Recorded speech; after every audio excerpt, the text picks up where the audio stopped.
अगर ये वीडियो आपको पसंद आए तो लाइक करें और शेयर करना मत भूलिए। सब्सक्राइब करें लक्ष्य टीवी चैनल को और बेल आइकॉन पर क्लिक करना मत भूलिए लेटेस्ट वीडियो सबसे पहले पाने के लिए। तो તમે તમારી જાતે દાન પુણ્ય કરતા જાજો।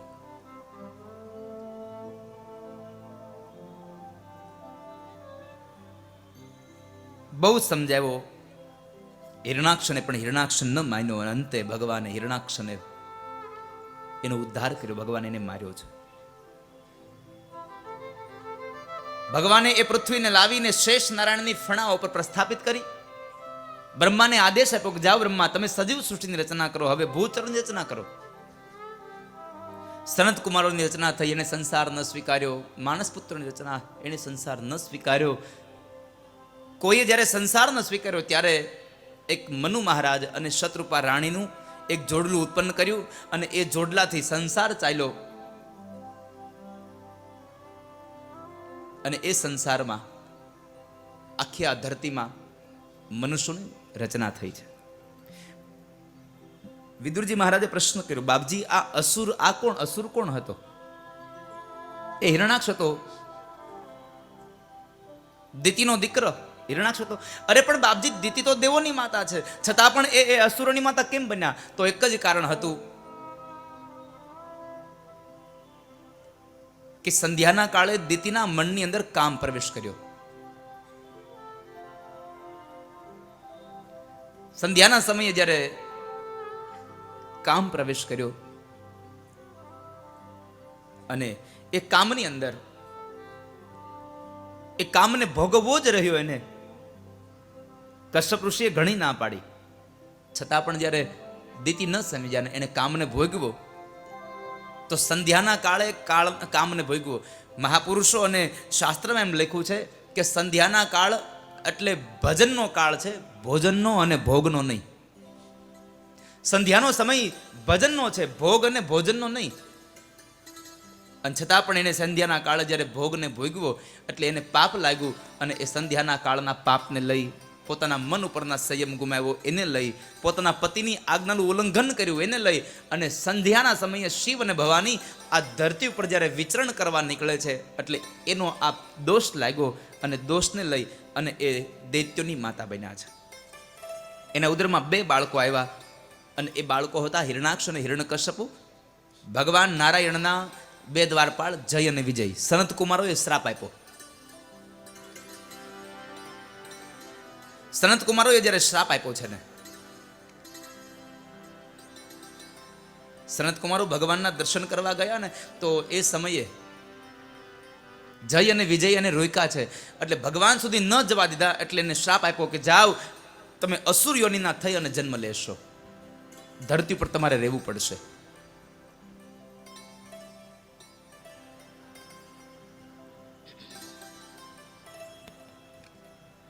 એટલે પેલો જન્મ એનો હિરણાક્ષ અને હિરણ્યકશ્યપુ। હિરણાક્ષને ભગવાન અહીંયા 3જા સ્કંદમાં વધ કર્યો, એનો ઉદ્ધાર કર્યો અને હિરણ્યકશ્યપુનો આજે 7મા સ્કંદમાં એનો ઉદ્ધાર થાય છે। 7મા સ્કંદની અંદર એનો ઉદ્ધાર કરે છે।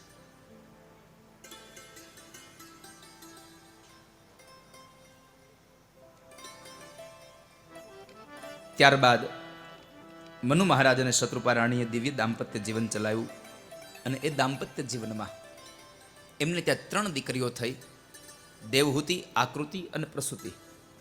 2 દીકરાઓ થયા, ઉત્તાનપાદ અને પ્રિયવ્રત રાજા। ઉત્તાનપાદ અને પ્રિયવ્રત રાજા આ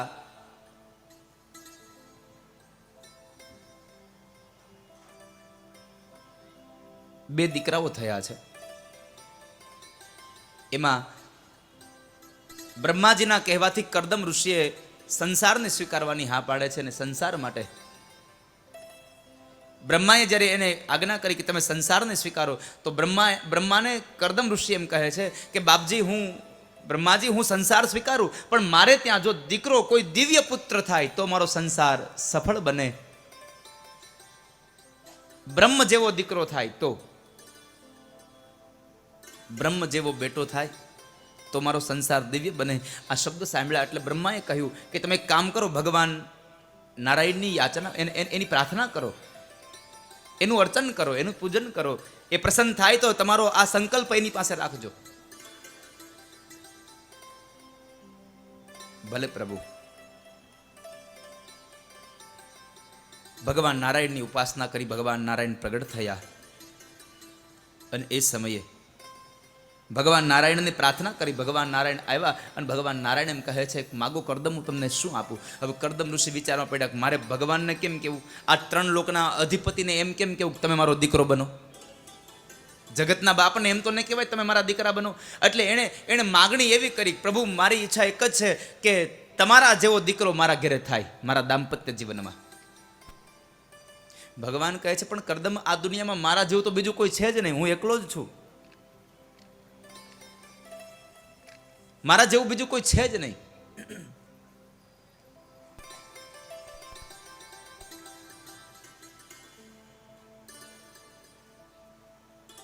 અને એ સમયે ભગવાન કહે છે કે મેં જ તમને માગવાનું કહ્યું છે ને તમે માગ્યું છે, તો હું તમને વચન આપું છું કે હું તમારે ત્યાં દીકરો બનીને આવીશ.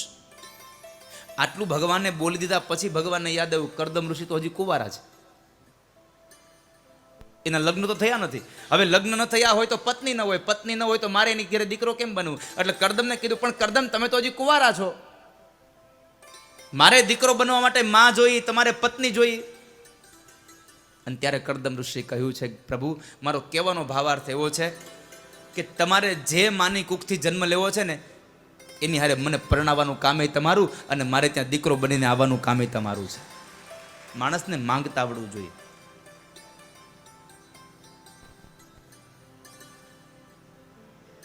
એક જ વાક્યમાં બધું માગી લીધું. અને સારું માગો ને તો ભગવાન આપે, બાકી નકર તમે જેવું તેવું માગ્યા કરશો તો ભગવાન તમને કઈ આપવા માટે તૈયાર નહીં થયો. આ મારી વાત યાદ રાખજો. હા, તમે જેવું તેવું માગશો તો કોઈ દી નહીં આપે. હમણાં તો માણસ શીખો છે બાપુ, 2 લાખ રૂપિયાની લોટરી લે, એ ટિકિટની કલર ઝેરોક્સ કરાવે, એક શ્રીફળ લે, 50 રૂપિયાના પેંડા લે, 20 રૂપિયાનો હાર લે અને 5 રૂપિયાની અગરબત્તી. એટલે 20 રૂપિયાનું શ્રીફળ, 50 રૂપિયાના પેંડા 70 અને 20 રૂપિયાનો હાર 90 અને 5 રૂપિયાની અગરબત્તી 95 રૂપિયા અને 5 રૂપિયાની ઓલી કલર ઝેરોક્સ ગણો ને, મફતમાં હુકામે ના પડે કરાવી. 100 રૂપિયાનો ટાર્ગેટ, 100 રૂપિયાનું બધી વસ્તુ ભેગી લઈ અને મંદિરે જાય, ભગવાનને અર્પણ કરે અને પછી પેલી ટિકિટ ભગવાનના ચરણમાં આમ રાખે ને પછી કે પ્રભુ આ નૈવેદ્ય જમો, આ બધું સ્વીકારો અને જ્યારે આ લોટરી ખુલે ને ત્યારે જરાક નંબર યાદ રાખજો તમે. આવું ભગવાનને કહેતો આવે એટલે મને કહેવું ગમે છે, યાદ રાખજો. 2-5 ફૂલ લઈ મંદિરે આવે, મને મનાવવા માનતાવું માને. 2-5 ફૂલ લઈ મંદિરે આવે, મને મનાવવા. તમે જો આપણે માનતા કેમ કરીએ ભગવાન પાસે?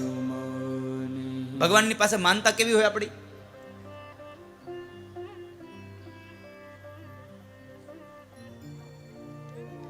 હે ભગવાન, મારી ભેંસ જો જડી જાય ને તો 1 ડબ્બો તેલ ચડાવે. હું 50,000ની ભેંસ અને 1200નો તેલનો ડબ્બો. આવી આપણી માનતા હોય.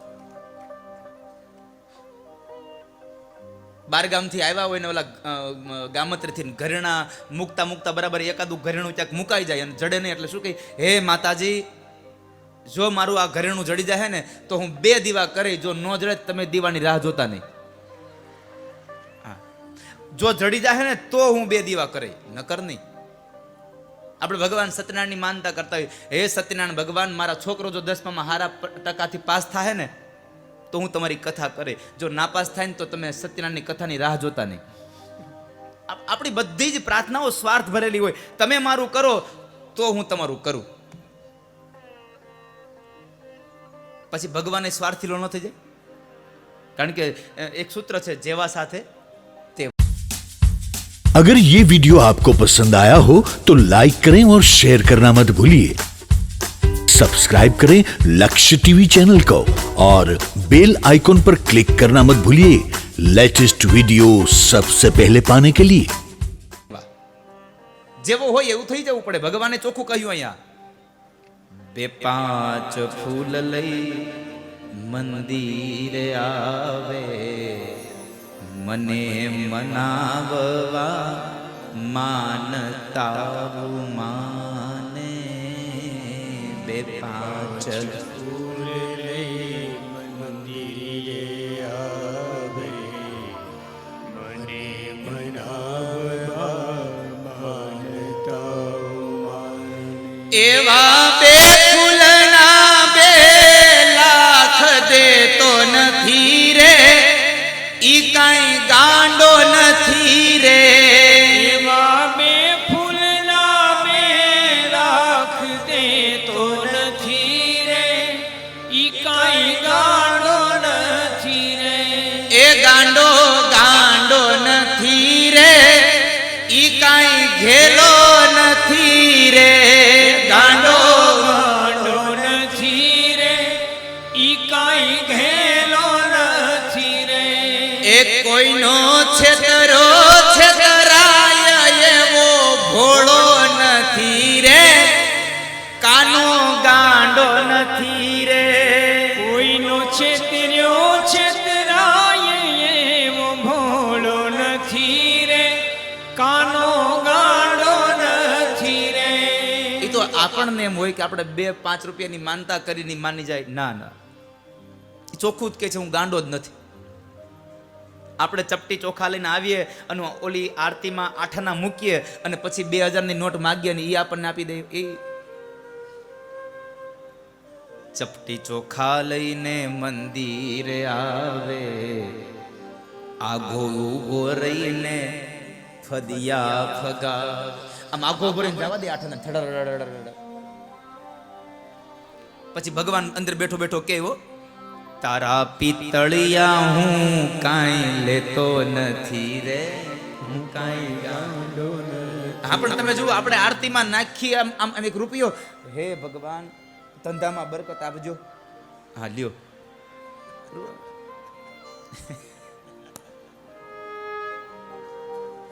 એટલે ભગવાન પછી અંદરથી કહે છે કે હું ગાંડોય નથી ને હું હાવ ઘેલોય નથી. અને પેલી વાત તો એ છે કે કોઈનાથી છેતરાઈ જાવ ને એવો હાવ ભોળો તો નથી જ. એટલે તમે ઉપાધિ ન કરતા. એ તો આપણી લાયકાત છે ને આપણું કંઈક ભેગું થયું હશે તો આપણને આપશે, બાકી ન કર હશે એ લઈ લેશે. પણ ભોળી પ્રજાને માટે તો એ ને મારા તે નામનું ફિલ્મ બનાવે, ભોળા લોકોને જોવા ભરમાવે. અંધારામાં રાખે ને પડદામાં એને બનાવ્યા હોય. પણ ભગવાન શું કહે છે ખબર? એવી 5ની ટિકિટમાં દેખાતો નથી રે, હું કાંઈ ગાંડો નથી. એ 5 રૂપિયાની ટિકિટમાં હું તમને દેખાઈ જાઉં એવો હાવ ગાંડો નથી. પણ તમારો ભાવ આવે તો 1 પણ રૂપિયો ધરો નહીં તો પણ હું તમને દેખાઈ જાઉં. તમારો ભાવ વ્યક્ત થવો જોઈએ સાહેબ. તમારા માટે ભગવાન તમારી પાસે આવે ને એવું કામ કરતા શીખી જાવ. તમારે ભગવાન પાસે જવું શું કામે? સવજીભાઈ ધોળકિયા હમણાં અમે બેઠા હતા ઓફિસે, એટલે એને એક મિત્રનો ફોન આવ્યો. તો એના મિત્રને કહેતા છે, સવજીભાઈ આપણે કામ જ એવા કરવા છે ને કે આપણે ભગવાન પાસે જઈએ. કામ એવા હારા કરો ને ભગવાન પાસે જાય. પણ સવજીભાઈ સામે એટલા હસીને જવાબ આપ્યો કે ભલા માણા, મારે એવા કામ નથી કરવા, મારે ભગવાન પાસે જવું પડે. મારે કામ એવા કરવા પડે, ભગવાનને મારી પાસે આવવું પડે. આ સવજીભાઈ ધોળકિયાના શબ્દો હતા. એ બહુ આમ પોઝિટિવ થિંક માણસ. આમ એક જ વાતથી ચાલે સંતોષભાઈ, કે કોઈકનું સારું કરો એટલે બાય પ્રોડક્ટ તમારું સારું થાય ને થાય, એમાં સંશય જ નથી સાહેબ. તમે કોઈકનું સારું કરવાની ઈચ્છા કરો. નકા આપણે પાણી જોતું હોય તો આપણા ખેતરમાં આપણે દાર કરી લઈ, આપણી ખેતરમાં આપણે વાય બનાવી લઈ તો પાણી આવે. પણ એ માણસે કરોડો રૂપિયાના ખર્ચે અહીંયા દુધાળા લાઠીની પાસે દુધાળામાં કેવડા મોટા અહીંયા સરોવર બનાવ્યા કે મને એકને નહીં, મારી આજુબાજુની તમામ ભૂમિના જેટલા પણ ખેડૂતો છે એને બધાને પાણીનો આ લાભ મળે ને એટલા માટે પોતાના ખર્ચે એને પોતે સ્વ ખર્ચે એને ખેડૂતો માટે થઈ અને પોતે સરોવરો બનાવ્યા, તળાવ બનાવ્યા.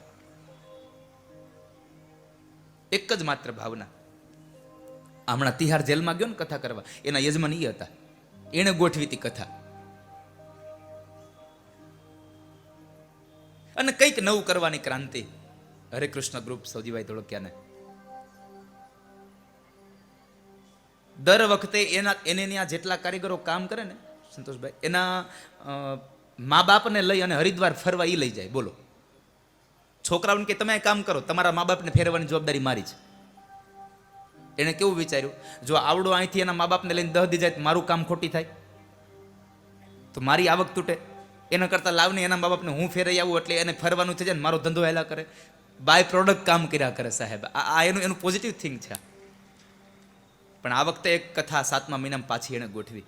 ગયા વખતે જે કારીગરો હતા એના મા બાપને લઈ ગયા હતા, પણ આ વખતે 7મા મહિનામાં એક સંકલ્પ એવો કર્યો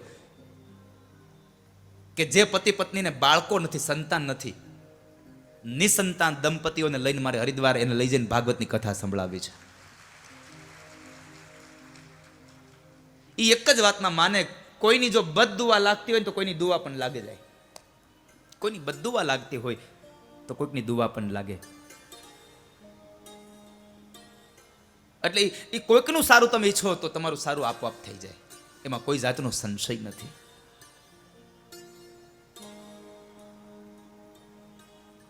સારું કરવાની ભાવના. જેવું ને તેવું તમે ભગવાન પાસે ન માગશો, સ્વયં ભગવાનને પોતાને માગી લ્યો. પણ તમારો જ્યારે ભાવ વ્યક્ત થાય ને ત્યારે ભગવાન તમારી પાસે આવે. તમને ભાવ જાગવો જોઈએ.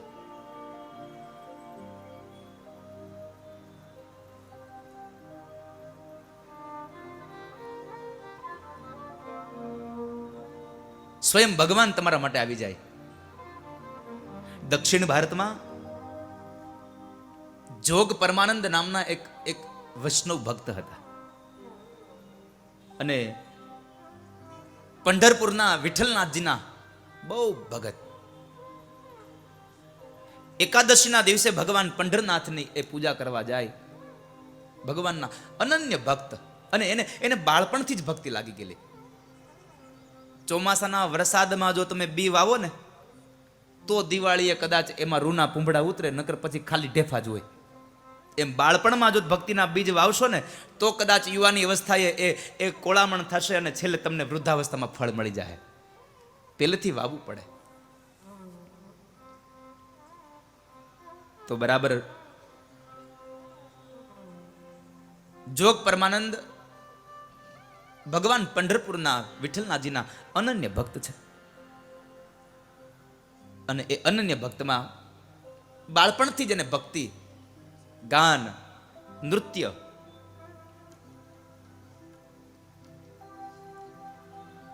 આવી એની એક એવી ભાવ વિભોરવાળી ભક્તિ થઈ ગયેલી એને. અને એમાં બરાબર એક વખતના સમય વ્યતીત થયો અને સમયના કાળમાં એક જગ્યાએ બરાબર એ કથામાં ગયા. અને એ જ્યારે કથામાં ગયા તો કથાની અંદર વક્તા જ્યારે કથા ભગવાન કૃષ્ણના સ્વરૂપનું માધુર્ય બતાવતા હતા, સ્વરૂપનું રસ માધુર્યની કથા કરે. આ સત્ય ઘટનાનો દાખલો છો. સ્વરૂપ માધુર્યની કથા કરતા હતા અને ભગવાનનું એવું આમ સ્વરૂપ બતાવ્યું. ભગવાને કાનમાં કુંડળ પહેર્યા, કરણનું પુષ્પ ભગવાને રાખ્યું. બરહ પીડમ નટવર વપુ કર્ણયો કર્ણિકારમ બિભ્રદવાસ કનક કપિશમ વૈજયંતીમ ચ માલા રંધ્રાન વેણો રધર સુદયા પૂરયન ગોપ વૃંદે વૃંદારણ્યમ સપદ રમણમ પ્રાવિશદ ગીત કીર્તિ.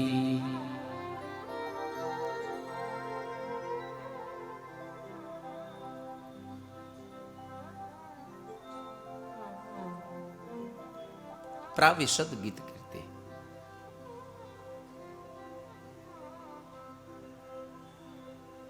ભગવાનનું એવું રૂપ બતાવ્યું. આ રૂપની કથાને સાંભળી અને મન ભગવાનમાં એવું લાગી ગયું, ઘર બાર છોડી, ગામ છોડી અને પંઢરપુરમાં આવીને બેસ્યા છે. પંઢરપુરમાં આવીને જોગ પરમાનંદજી વસી ગયા. ભગવાનની નિત્ય ષોડશોપચાર પૂજા કરે અને ષોડશોપચારની પૂજા કર્યા પછી શ્રીમદ ભગવદ્ ગીતાના 700 શ્લોક, એક શ્લોક બોલે અને એક દંડવટ કરે, એક શ્લોક બોલે અને એક દંડવટ કરે. રોજના 700 શ્લોકનું ગાન અને 700 દંડવટ ભગવાનને કરે, રોજનો નિયમ. અને પછી પોતે પોતાના પરિવારનું પોતાનું કામ કરે, પોતે પ્રસાદ લે, પાણી પીવે. રોજના માટેનો આ ક્રમ થઈ ગયો.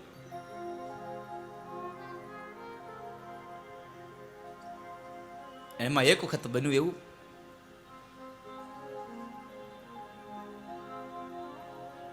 કે સાહુકાર લોકો પોતાનો માલ વેચવા માટે થઈ અને પંઢરપુરમાં આવ્યા હતા.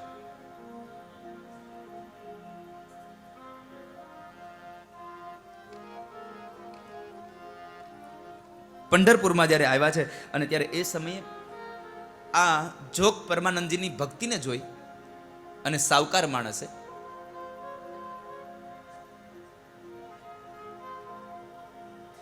એને આમ ભાવથી એક રેશમી કપડાની એક પહેરવેશનો એક સેટ એને આપી દીધો. લ્યો ભાઈ તમે પહેરો. અરે ના ના ના, મારે આને શું કરવો છે, મારે આને શું કરવો?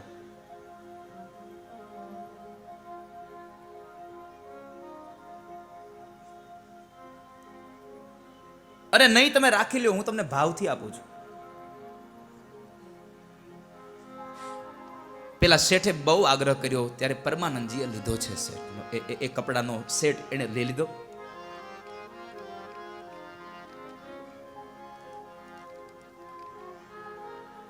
બીજા દિવસે સવારમાં એ જ્યારે ભગવાનની પૂજા કરવા જાય છે,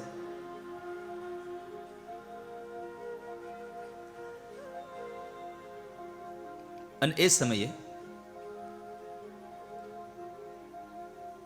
પેલા નવા કપડાનો પહેરવેશ પહેરીને જાય, દંડવટ કર્યા. દંડવટ કરતા કરતા એનું મન કપડામાં લાગી ગયું કે કદાચ આ પથરાની અંદર અમારા રેશમી કપડા જો ભરાશે, ઘસાશે તો તૂટી જશે. પણ કપડામાં મન લાગ્યું ને, અંતર્મુખ થવાને બદલે બહિર્મુખ થવા લાગ્યા ભગવાનથી.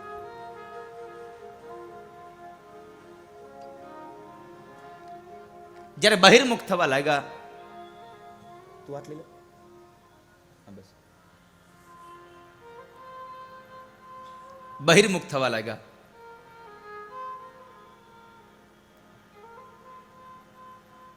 એટલે એને થયું કે આ કપડાનું મારે શું કરવું છે. કપડાં કાઢી પોતાના જૂના કપડાં પહેરી અને વળી પાછા તેઓ ભગવાનનો દંડવટ કરે છે.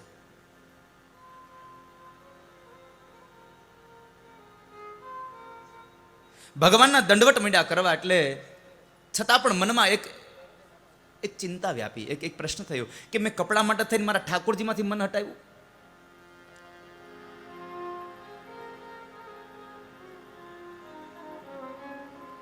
ન ચાલે. એને પોતાની જાતને શિક્ષા દેવા માટે થઈ, સજા દેવા માટે થઈ અને ગામની બહાર નીકળ્યા છે. ગામની બહાર એક ખેતરમાં એક બળદગાડાને બળદોની સાથે ખેતી કરી રહ્યા છે. બળદગાડાને છોડી, બળદોને છોડી નાખ્યા અને જે જગ્યાએ બળદને બાંધવામાં આવતા હતા એ જ જગ્યાએ પોતે ઉભા રહ્યા અને પોતે ખેતરની ખેડ કરે છે. પગમાં કાંટા અને કાંકરા વાગે છે, એની પરવા ન કરી. પગમાં કાંટા અને કાંકરા વાગ્યા, એની પરવા ન કરી.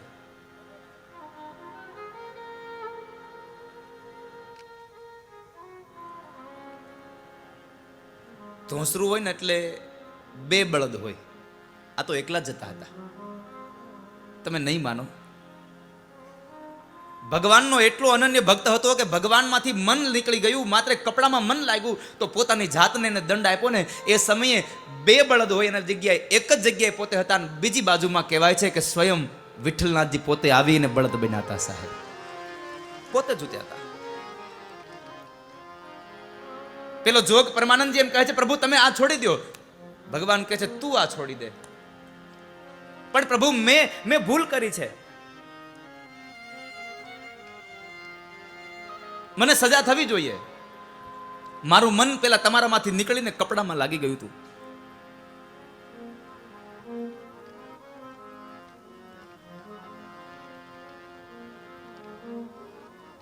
મારું મન કપડામાં લાગ્યું હતું.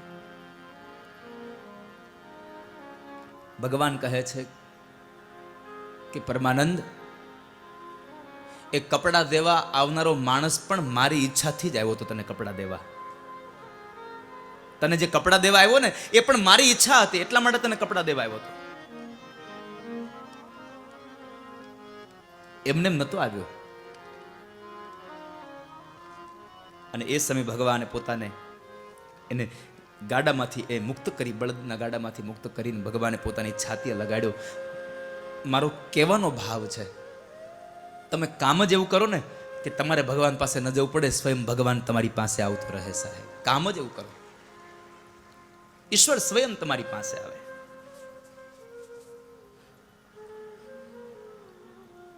કરદમ ઋષિને ભગવાને વચન આપ્યું કે કરદમ, તમારી ઈચ્છા સંપન્ન થશે. આજથી ત્રીજા દિવસે તમારે ત્યાં એક રથ આવશે. રથની અંદર મનુ મહારાજ અને શત્રુપા રાણી આવશે, અને એ મનુ મહારાજની દીકરી દેવહૂતિ, એની સાથે તમે વિવાહ કરજો. તમારે ત્યાં હું દીકરો બનીને આવીશ. આટલું કઈ ભગવાન અંતર્ધાન થયા. આ બાજુ ત્રીજા દિવસનો સૂર્ય ઉદય થયો અને દેવહૂતિને લઈને આવે છે. કહેવાય છે કે દેવહૂતિ સાથે લગ્ન કરવાના પહેલા એક શરત નક્કી કરી કે મારે દીકરો થશે એટલે હું સંસારને છોડીને જતો રહીશ. દેવહૂતિને આ સ્વીકાર થયું. દેવહૂતિ અને કરદમ ઋષિના લગ્ન થયા. સંસાર ચાલ્યો. પેલા 9 કન્યાઓ થઈ છે. સૌપ્રથમ 9 કન્યાઓ થઈ.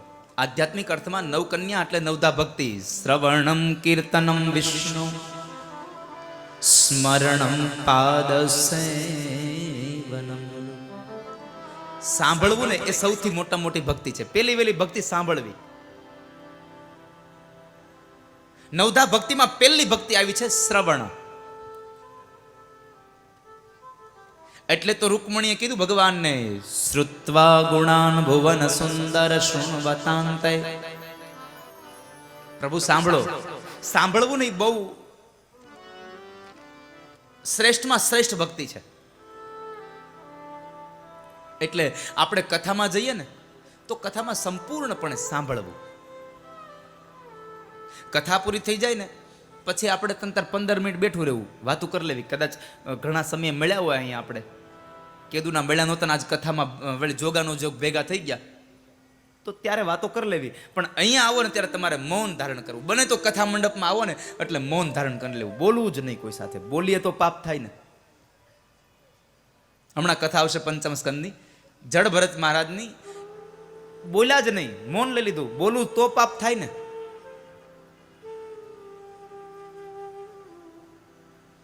સૌ પ્રથમ 9 કન્યાઓ થઈ. શ્રવણમ, પેલું સાંભળવું.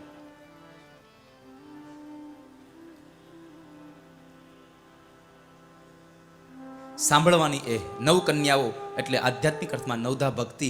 અને જ્યાં નવધા ભક્તિ હોય ત્યાં ભગવાન આવે ને આવે, એમાં સંશય નથી. 9 કન્યાઓ પછી પણ એક દીકરાનું પ્રાગટ થયું, અને એ દીકરો બીજો કોઈ નહીં, સ્વયં ભગવાનના અંશાવતાર કપિલ નારાયણ ભગવાનનું પ્રાગટ થયું. બોલીએ કપિલ નારાયણ ભગવાન કી. ભગવાન કપિલ નારાયણનું પ્રાગટ્ય થયું. થોડા સમય પછી કરદમ ઋષિ સંસારને છોડી અને તીર્થયાત્રા માટે નીકળી ગયા. એ કથા બતાવી. આ બાજુ માતા દેવહૂતિ ભગવાનને પાસે રાખી અને ભગવાનને પ્રાર્થના કરે છે. તમ ત્વાગતાહમ શરણમ શરણ્યમ સ્વભૃત્ય સંસારતરો કુઠારમ જિજ્ઞાસયાહમ પ્રકૃતે પુરુષસ્ય નમામિ સત્તમ સદ્ધર્મ વિદામ વરિષ્ઠમ નમામિ સદ્ધર્મ વિદામ વરિષ્ઠમ.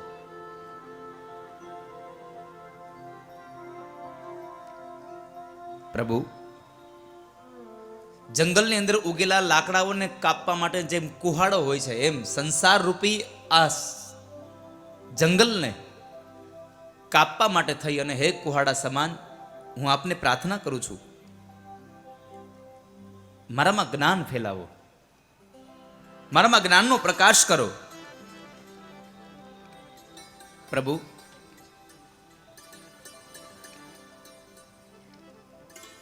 મુક્તિનું શ્રેષ્ઠ સાધન કયું? અને ભગવાન બોલ્યા, યોગ આધ્યાત્મિક પૂષા મતો નીહ શ્રેયસાય મે અત્યંતો પરતિર્યત્ર દુઃખસ્ય ચ સુખસ્ય ચ. માં, યોગ જેવું એક પણ સાધન આ ધરતીમાં નથી. યોગ કરો, યોગ કરવાથી ભગવાનની પ્રાપ્તિ થશે. બીજી વાત, માં, તમે સત્સંગ કરો. ત્રીજી વાત, સંતોનો સંગ કરો. સંતોનો સંગ કરો શબ્દ સાંભળ્યો એટલે એ જ સમયે માતા દેવહૂતિએ ભગવાનને પ્રશ્ન કર્યો, પ્રભુ, આ ધરતીમાં સંત કોને કહેવાય? સંતની વ્યાખ્યા બહુ સુંદર કરી છે. અને મેં ગઈકાલે વાત કરી હતી કે ચમત્કાર કરે એના કરતા પરોપકાર કરે ને એ આ ધરતીનો સાચો સાધુ છે સાહેબ. ચમત્કાર નહીં, પરોપકાર કરે, કોઈકના ઉપર સારું, કોઈકનું સારું કરે, કોઈકનું ભલું ઈચ્છે. સાધુના લક્ષણ હું તો ભાગવત એમ બતાવે છે, તિતિક્ષવઃ કારુણિકાઃ સુહદઃ સર્વદેહિનાં અજાતશત્રવઃ શાન્તાઃ સાધવઃ સાધુભૂષણાઃ. સાધુઓના લક્ષણ શું? સાધુ કોને કહેવાય? માં, જેની આંખમાં તિતિક્ષા એટલે જેની આંખમાં પ્રેમ, દયા, કરુણા, લાગણી ભરી છે જીવાત્માઓ પ્રત્યે, એ આ ધરતીનો સાચો સાધુ છે. અને મેં હંમેશા કહેતો રહ્યો છું, આજ ફરીવાર આ ચોહલા પરિવારના આંગણેથી પણ કહેતા મને આનંદ થશે. આટલા સંતો અહીંયા બેઠા છે ત્યારે કહેતા મને આનંદ થશે કે કપડાથી સાધુ ન બનાય ને એનું દુઃખ નથી. કપડાથી સાધુ ન બનાય તો કંઈ વાંધો નહીં, પણ તમે સ્વભાવના સાધુ થવાનું ભૂલી ન જતા, નહીં તો તમારો જન્મારો આમનામ વયો જશે સાહેબ. સ્વભાવથી સાધુ બનજો, નહીં તો પેલા સાધુ જેવું થશે. એક મહાત્માજી બરાબર ગંગાના કિનારે સ્નાન કરતા હતા અને એને પોતાના કપડા ગંગામાં જળમાં ધોઈ અને રાખ્યા હતા, સૂકવા હતા. બરાબર એ 4-5 બાળકો ત્યાં રમત રમતા હતા.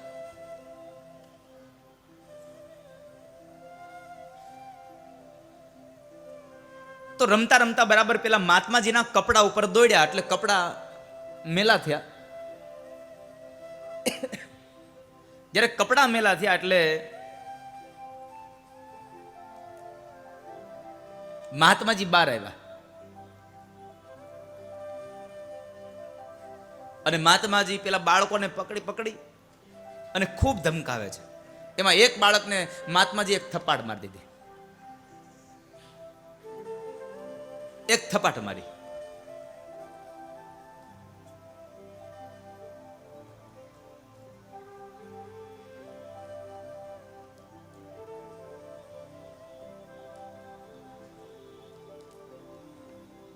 બરાબર એ બાળકની માં આવે છે.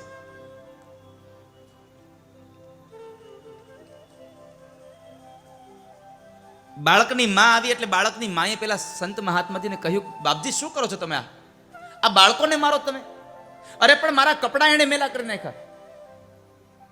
અરે બાપજી, આ તો બાળકો છે, એને માફ કરી દો. પણ મહાત્માજીનો ક્રોધ વધતો ગયો. જેમ અને આમ પણ આ દુનિયાનો નિયમ છે, તમે કોઈક માણસ તમારા ઉપર તમારાથી કંઈક ભૂલ થઈ જાય ને તમે કોઈકની પાસે માફી માંગવા માંડો ને, એમ વધારે પેલો ઉગ્ર બનતો જાય. બે માણા બાટતા હોય, આમ બે બે ઝઘડતા હોય, પછી ત્રીજો આવીને એકનું બાવડું પકડે ને એટલે શું કરે? નહીં, હવે તો મૂકી જ દે મને. પણ તમે એને કહેજો હા હા લ્યો મૂકી દે લ્યો, તો પોતે ને પોતે ઊભો રહી જાય. બહુ સમજાવ્યા મહાત્માજીને, પણ મહાત્માજી ક્રોધે ભરાઈ ગયા. એમાં એક છોકરો બરાબર દોડતો દોડતો એના બાપુજીને બોલાવી આવ્યો, પપ્પાને બોલાવી આવ્યો. તો એના પપ્પા વળી પાછા ગામમાંથી બે જણા બીજાને લેતા આવ્યા, હાલ તો લા કંઈક દખો છે એ કે. બરાબર આવ્યા નદીના કિનારે. પેલા મહાત્માજી આવી, પેલા છોકરાના પપ્પાએ આવી, એના પિતાશ્રી આવીને પેલા મહાત્માજીને કીધું, બાપા આ છોકરાઓ છે, આવું લાવો મારા પત્નીને કહું તમારા કપડાં ધોઈ આપે. પણ બાબા તો વધારે વધારે ગરમ થતા ગયા. એમાં બરાબર ઓલા છોકરાઓની માં બધા એક બાજુ થઈ ગયા. છોકરાઓના બાપાની અને ઓલા પેલા મહાત્માજીની વચ્ચે લાગી ગઈ. એમાં બરાબર આવેશમાં આવી ગયા. તો પેલા છોકરાના બાપાએ મહાત્માજીને એક બે ગાળો દઈ દીધી.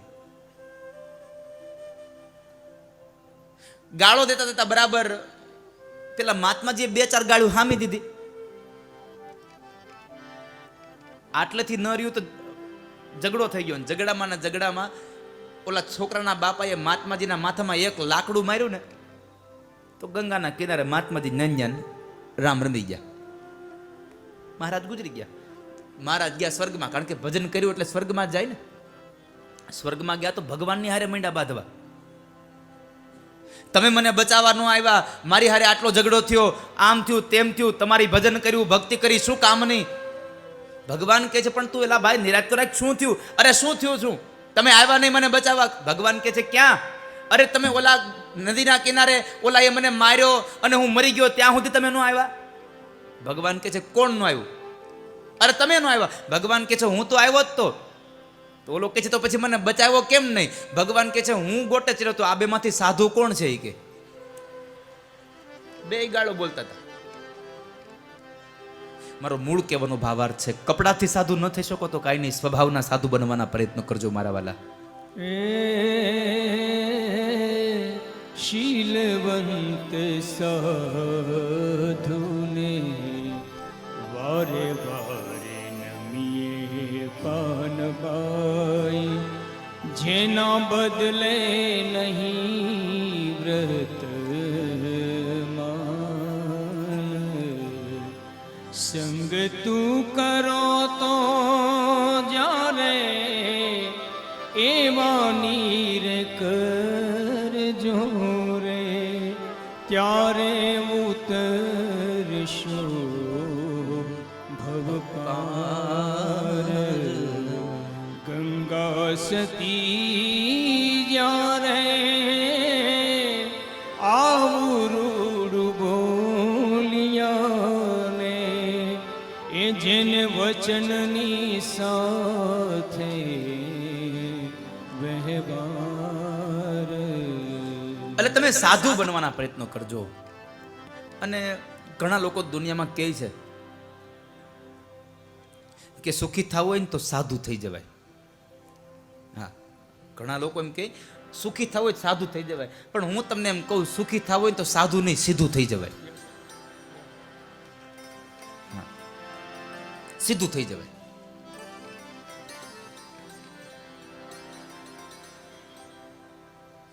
માતા દેવહૂતિને સાંખ્ય શાસ્ત્રનો ઉપદેશ ભગવાન કપિલ નારાયણે કર્યો અને ભગવાન જતા રહ્યા. ગંગા અને સાગરનું જ્યાં મિલન થાય ત્યાં આગળ ભગવાન ગયા. આ બાજુ માતા દેવહૂતિએ પ્રભુ પાસેથી મળેલું જે જ્ઞાન હતું એ જ્ઞાનને ક્રિયા પ્રમાણે બનાવી અને માતા દેવહૂતિએ પોતાના પ્રાણનો ત્યાગ કર્યો, પોતાનો દેહ છોડ્યો. એટલે જે જગ્યાએ માએ દેહ છોડ્યો, ભગવાનના વિયોગમાં માં રડ્યા હતા, એટલે એ જગ્યાએ માની આંખમાંથી અશ્રુ પડ્યા. બિંદુ સરોવર બન્યું અને બિંદુ સરોવરના કિનારે માને મુક્તિ મળી. એ મુક્તિનું સ્થાન બન્યું સિદ્ધપુર. એ સિદ્ધપુરની અંદર માને મુક્તિ મળી.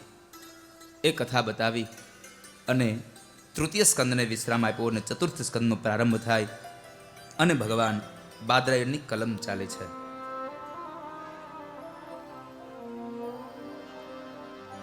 યોંતઃ પ્રવિશ્ય મમ વાચમિમાં પ્રસૂપ્તા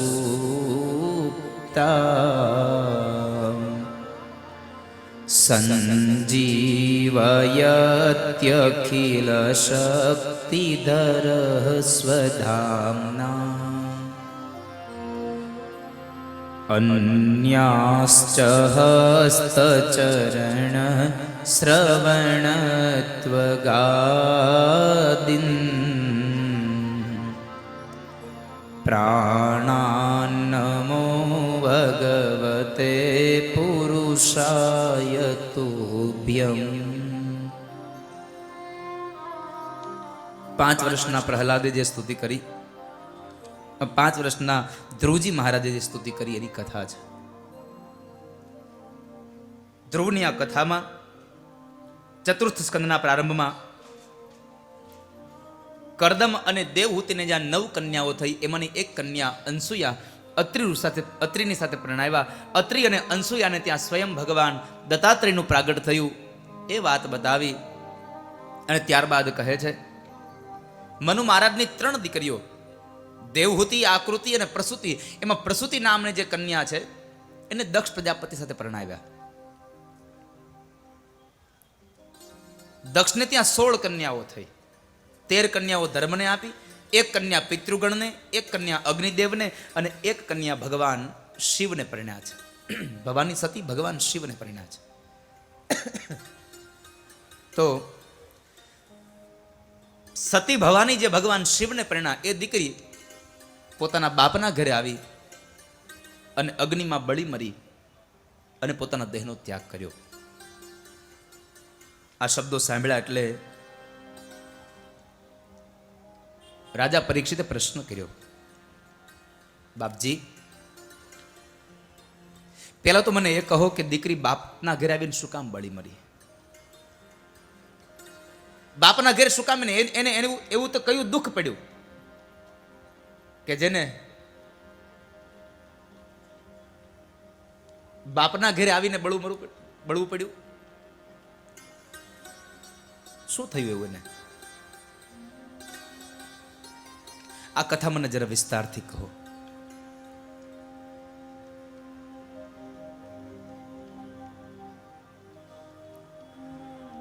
સાંભળ રાજા,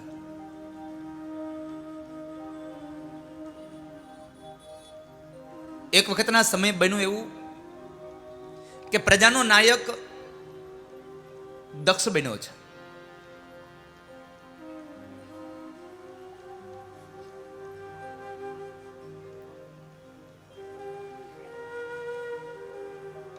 પ્રજાનો નાયક જ્યારે દક્ષ બન્યો,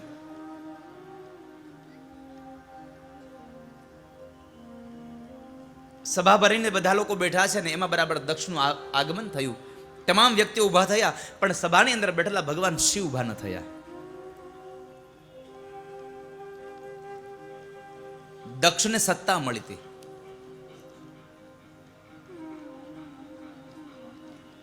અને આ દુનિયાનો નિયમ છે, સત્તા આવે ને એટલે સાથે અહંકાર આવે ને આવે જ, મદ આવે.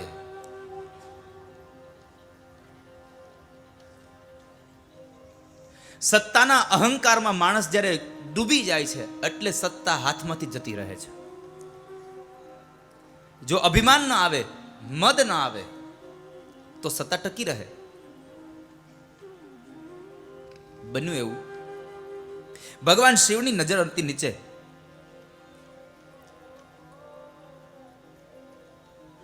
એને ખબર ન હતી કે દક્ષનું આગમન થયું છે.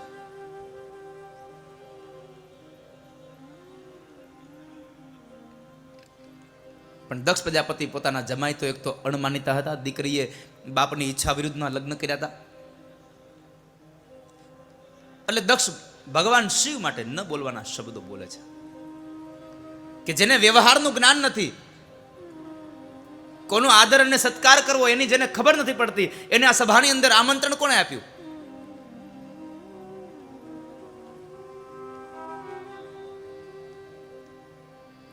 દક્ષ પ્રજાપતિ ન બોલવાના શબ્દો ભગવાન શિવ માટે બોલે, પણ ભગવાન શિવ શાંત રહ્યા છે. એક પણ શબ્દ ભગવાન ન બોલ્યા. ભગવાનની સાથે આવેલો એના ગણો નંદી આદિ ગણો જરા દક્ષને સાવધાન કરે છે,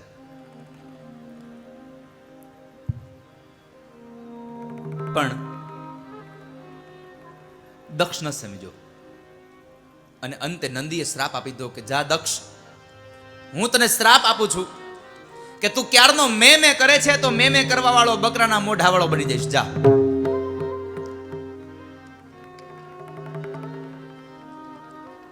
વાતાવરણ એકદમ તંગ થઈ ગયું. ભગવાન શિવ પોતાના ગણોને લઈ કૈલાસમાં જતા રહ્યા.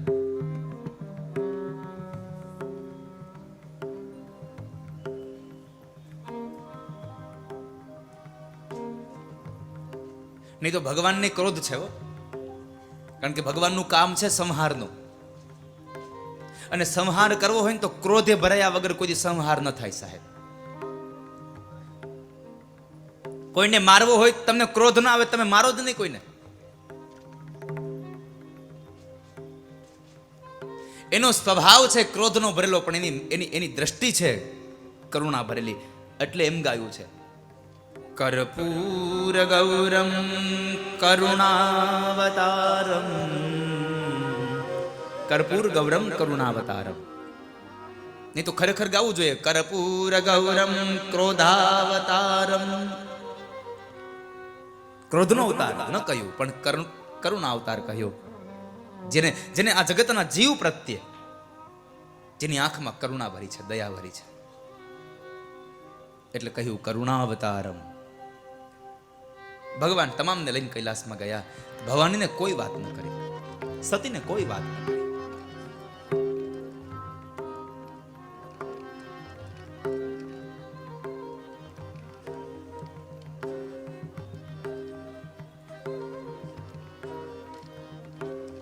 દક્ષ પ્રજાપતિએ પહેલો વેલો વટ હુકમ બહાર પાડ્યો,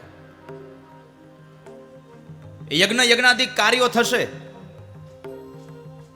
તમામ દેવી દેવતાઓને એનો ભાગ મળશે, પણ શિવને કોઈ ભાગ નહીં. દેવોને ભાગ મળે ને મહાદેવને ભાગ ન મળે.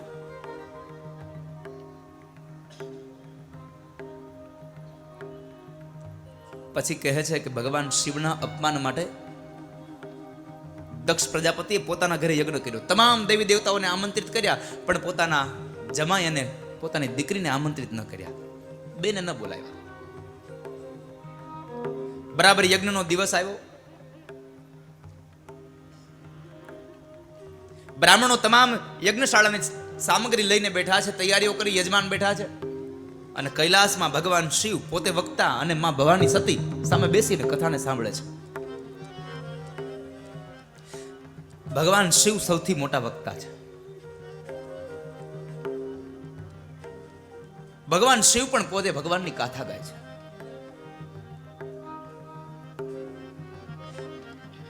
ભાગવતની કથા ભગવાન શિવ માં ભવાનીને સંભળાવે છે. શું કામે? તો કહેવાય છે કે જ્યારે ભગવાન શિવ ભગવદ્ ગીતાની કથા કરતા હતા અને એમાં એમ કહ્યું કે ભવાની, કૃષ્ણએ આ ભગવદ્ ગીતા લખી છે, ભગવદ્ ગીતાનું ગાન કૃષ્ણએ કર્યું છે. ભવાનીના મનમાં એક પ્રશ્ન ઉદ્ભવ થયો, કૃષ્ણનું ગાયેલું જો આટલું સુંદર હોય ભગવદ્ ગીતા, તો સ્વયં કૃષ્ણ કેટલો સુંદર હશે? સ્વયં કૃષ્ણ કેટલો સુંદર હશે?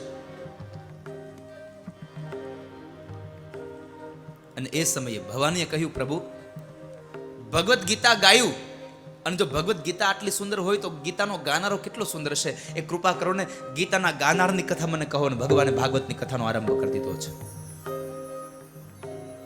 સ્વયં કૃષ્ણ સુંદર છે સાહેબ.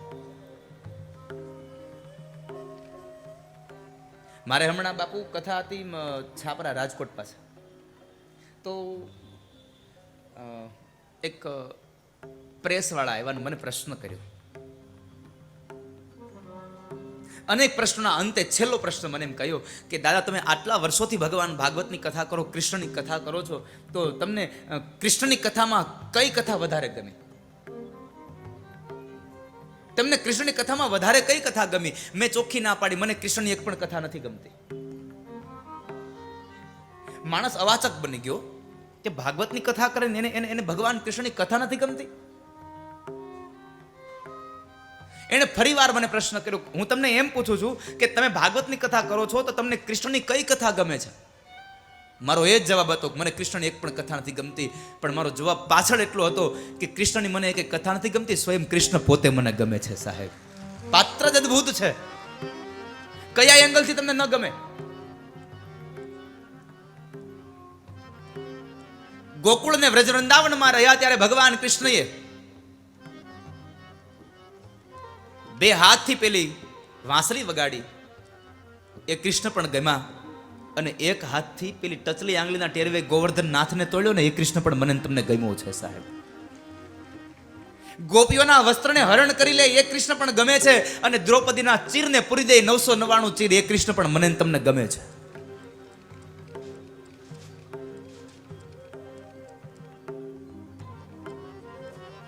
એક એક જગ્યાનો કૃષ્ણ મને તમને ગમ્યો છે. સ્વયં કૃષ્ણ પોતે ગમે છે.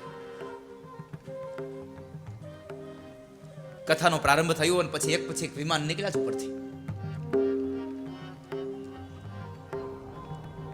ભવાનીનું ધ્યાન કથામાંથી નીકળીને વિમાનમાં ગયું એટલે એણે ભગવાન શિવને પ્રશ્ન કર્યો,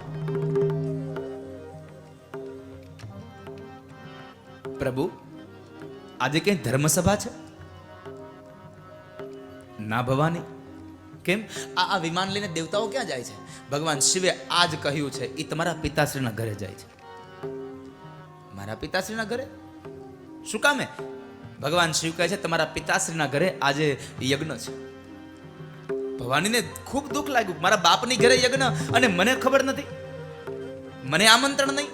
ભગવાન શિવે આજે આખી હકીકત કઈ બતાવી કે ભવાની, મારે અને તમારા પિતાશ્રીની વચ્ચે થોડો અણબનાવ બન્યો છે, એટલે મારું અપમાન કરવા માટે થઈ અને આ યજ્ઞનું આયોજન થયું છે, એટલે આપણને આમંત્રણ નથી આપ્યું. ભવાની કહે છે ચાલો પ્રભુ આપણે જઈએ. ભગવાને ચોખ્ખી ના પાડી, ના ભવાની ન જવાય. આવ નહીં આદર નહીં, નહીં નહીં નું માને, वो घर कबहु न जइए भले कंचन वरसे में. જેને ઘરે આપણો આવકાર ન હોય, આપણા પ્રત્યેનો ભાવ ન હોય, એના ઘરે જવું નહીં. ભલે એની ઘરે સોનાનો વરસાદ થતો હોય, ન જવું. આવ નહીં આદર નહીં, નહીં નૈનું માં ને, वो घर कबहु न जइए भले कंचन वरसे मेघ.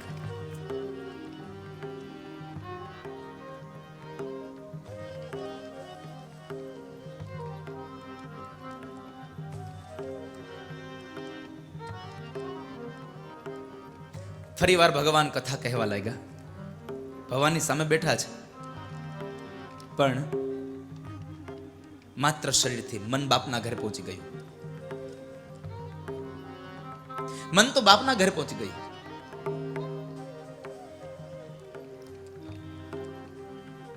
ભગવાન શિવ સમજી ગયા ભવાની નીકળી ગયા છે, કારણ કે સામા હોકારા આવતા હતા ને બંધ થઈ ગયા.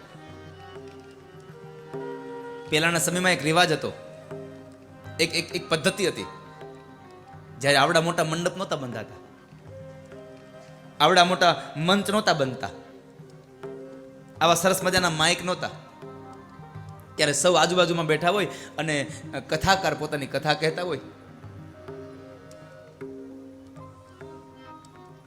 અને એ સમયે જે વડીલો બેઠા હોય એમાંથી એકાદા દાદા સામે બેઠા બેઠા કથાકારને હોકાર આપતા હોય, હરે નમઃ, આવો હોકારો આપતા. આ તો હવે ભગવાને કૃપા કરી અને ધન વધ્યું એટલે આવો ધર્મ વધ્યો છે. ધન વધ્યું, ધર્મ વધ્યો. બાકી મને મારી પેલી કથા યાદ છે. ચારે બાજુથી આમ કેળના પાન બાંધ્યા હતા, સાડીઓની આમ ડિઝાઇનો પાડી હતી. આવી વ્યાસપીઠ નથી. હું આજથી 17 વર્ષ પહેલાની વાત કરું છું, જ્યારે હું 16 વર્ષનો તો વ્યાસપીઠે બેઠો ત્યારની વાત કરું છું.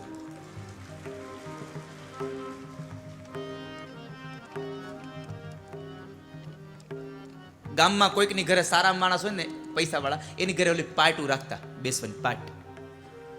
અને એ પાટની નીચે રાજુલાના એક બેલા 4 પાયે,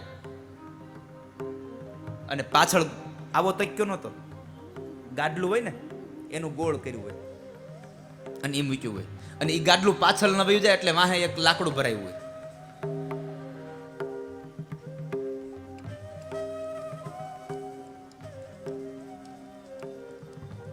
સત્તર વર્ષ પહેલાની આ વાત છે. હું જ્યારે વ્યાસપીઠે બેઠો પહેલી વાર,